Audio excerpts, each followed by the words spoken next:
जय श्री कृष्ण दोस्तों, स्वागत है आपका आवाज़े ज्ञान चैनल पर। आज से हम शुरू कर रहे हैं भगवत गीता का पवित्र पाठ। पहले हम समझेंगे कि गीता है क्या। दोस्तों, गीता वह दिव्य ग्रंथ है जो भगवान श्री कृष्ण ने कुरुक्षेत्र की भूमि पर अर्जुन को उपदेश के रूप में दिया था। इसकी हर पंक्ति जीवन के लिए मार्गदर्शन है। भगवत गीता एक पवित्र हिंदू धर्म ग्रंथ है। यह महाभारत का एक हिस्सा है जिसमें 18 अध्याय व 700 श्लोक हैं। यह संवाद है भगवान श्री कृष्ण और अर्जुन के बीच जो कुरुक्षेत्र की युद्ध भूमि पर हुआ था। अर्जुन युद्ध करने को लेकर द्वंद्व और नैतिक संकट में पड़ जाते हैं। तब श्री कृष्ण उन्हें जीवन, धर्म, भक्ति, कर्म, ज्ञान और मोक्ष जैसे गहरे सिद्धांत समझाते हैं। तो आइए हम सभी श्रद्धा और भक्ति के साथ गीता के दिव्य शब्द सुनते हैं। अध्याय 1, कुरुक्षेत्र के युद्ध स्थल में सैन्य निरीक्षण। जब कौरव और पांडव महाभारत के युद्ध को चले, तब राजा धृतराष्ट्र ने कहा, मैं भी युद्ध को देखने चलूंगा। तब श्री व्यास जी ने कहा, हे राजन, नेत्र के बिना क्या देखोगे? राजा धृतराष्ट्र ने कहा, देखूंगा नहीं तो श्रवण तो करूंगा। तब व्यास जी ने कहा, हे राजन, तेरा सारथी संजय जो कुछ महाभारत के युद्ध की लीला कुरुक्षेत्र में होगी, सो यहाँ बैठे ही तुझे श्रवण करवाएगा। व्यास जी के मुख से यह वचन सुन संजय ने विनती करी, हे प्रभु, यहाँ हस्तिनापुर में बैठे कुरुक्षेत्र की लीला कैसे जानूंगा तथा राजा को किस भांति कहूंगा। तब व्यास जी ने संजय को यह वचन दिया, हे संजय, मेरी कृपा से तुझे यहाँ ही सब दिखाई देगा। व्यास जी के इतना कहते ही संजय की दिव्य दृष्टि हो गई और बुद्धि भी दिव्य हो गई। अब आगे महाभारत का कौतुक कहते हैं, सो सुनो। 7 अक्षौहिणी सेना पांडवों की और 11 अक्षौहिणी सेना कौरवों की, यह दोनों सेनाएं कुरुक्षेत्र में जब एकत्र हुई, तब धृतराष्ट्र ने पूछा, हे संजय, धर्म के क्षेत्र कुरुक्षेत्र में युद्ध की इच्छा से एकत्र हुए मेरे और पांडु के पुत्रों ने क्या किया? संजय ने कहा, पांडवों की सेना को व्यूहित देखकर दुर्योधन आचार्य द्रोण के समीप जाकर कहने लगे, हे आचार्य, देखिए, आपके शिष्य बुद्धिमान द्रुपद पुत्र ने पांडवों की बड़ी सेना की कैसी व्यूह रचना की है। इस सेना में अर्जुन, भीम जैसे बड़े बड़े धनुर्धारी वीर, विराट, महारथी द्रुपद, धृष्टकेतु, चेकितान, बलवान काशीराज, पुरोजित कुंती भोज, नरों में श्रेष्ठ शैव्य, पराक्रमी युधामन्यु, बलवान उत्तमोजा अभिमन्यु और द्रौपदी के पुत्र सब के सब महारथी हैं। हे ब्राह्मण श्रेष्ठ, आपके सम्राट, अब मैं अपनी सेना के प्रधान सेनापतियों के नाम बताता हूँ। आप भीष्म, कर्ण, युद्ध विजयी कृपाचार्य, अश्वत्थामा, विकर्ण, सोमदत्त का पुत्र भूरिश्रवा और बहुत से शूरवीर मेरे लिए प्राण तक देने को तैयार हैं। ये लोग शस्त्र चलाने में अति निपुण हैं।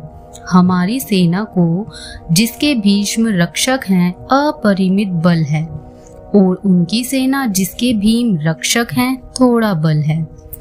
अब आप सब अपने अपने मोर्चों पर सावधान रहकर सेनापति की रक्षा कीजिए।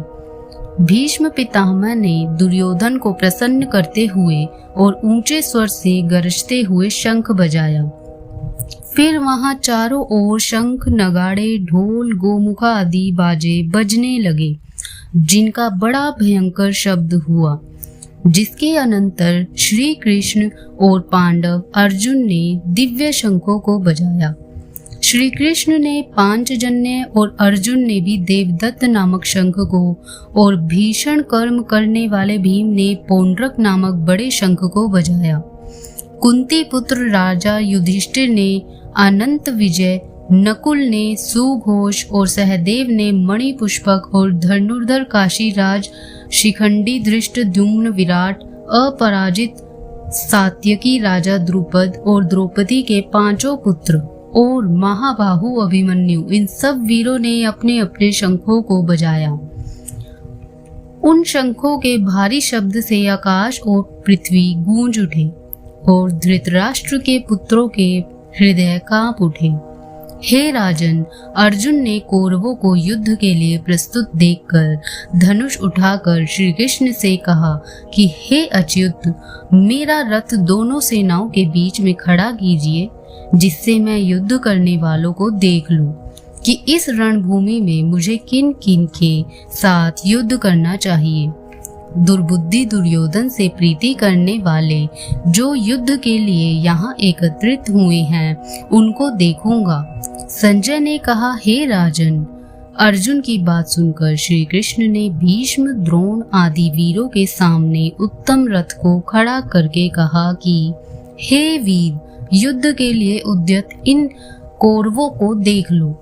अर्जुन ने चाचा, बाबा, गुरु, मामा, भाई, पुत्र, पौत्र, मित्र, ससुर और स्वजनों को शस्त्रों से सुसज्जित खड़े देखा और उसने इन दोनों सेनाओं में अपने ही सब बांधवों को देखकर परम दयाद्र हुए यह वचन कहे, हे कृष्ण, युद्ध की इच्छा से आए हुए इन अपने बंधुओं को देख मेरे अंग ढीले होते जाते हैं और मुख सूखा जा रहा है।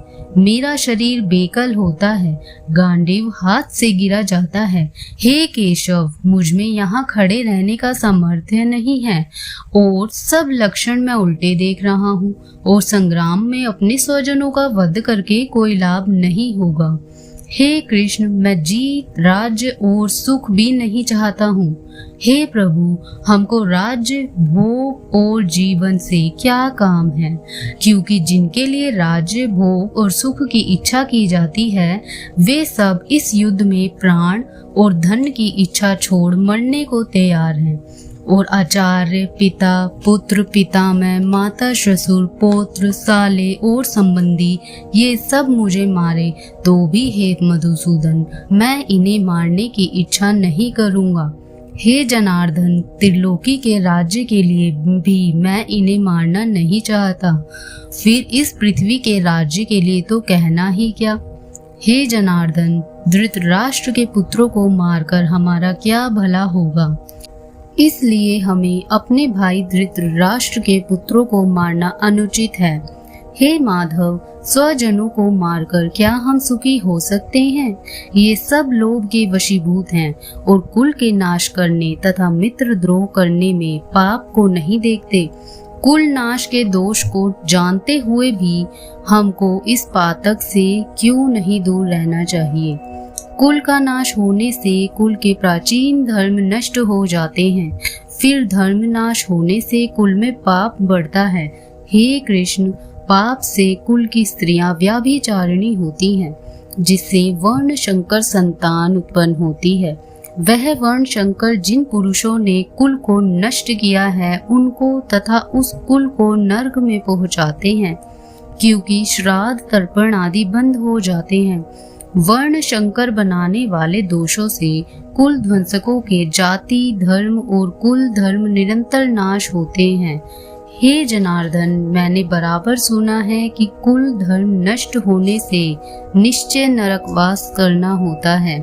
हाय, हम बड़ा पातक करने को तैयार हैं, जो राज्य सुख के लोभ से स्वजनों को मारने की कोशिश कर रहे हैं।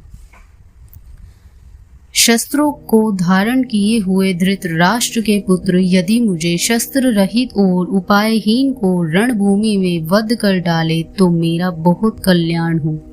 संजय ने कहा, हे राजन, यह कहकर दुखित होकर अर्जुन ने धनुष बाण फेंक दिया और रथ के पिछले भाग में जा बैठा।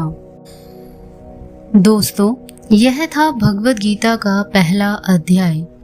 इस अध्याय में हमने देखा कि युद्ध भूमि में अर्जुन का मन विचलित हो गया और वे कर्तव्य के मार्ग से हटने लगे। यहीं से गीता का उपदेश आरंभ होता है। अगली वीडियो में हम जानेंगे दूसरा अध्याय, जहां भगवान श्री कृष्ण अर्जुन को जीवन का अमर संदेश देते हैं। आपके सहयोग से यह दिव्य संदेश अधिक से अधिक लोगों तक पहुंचे, इसके लिए आप चैनल को सब्सक्राइब करें और वीडियो को लाइक और शेयर करना ना भूलें। जय श्री कृष्ण।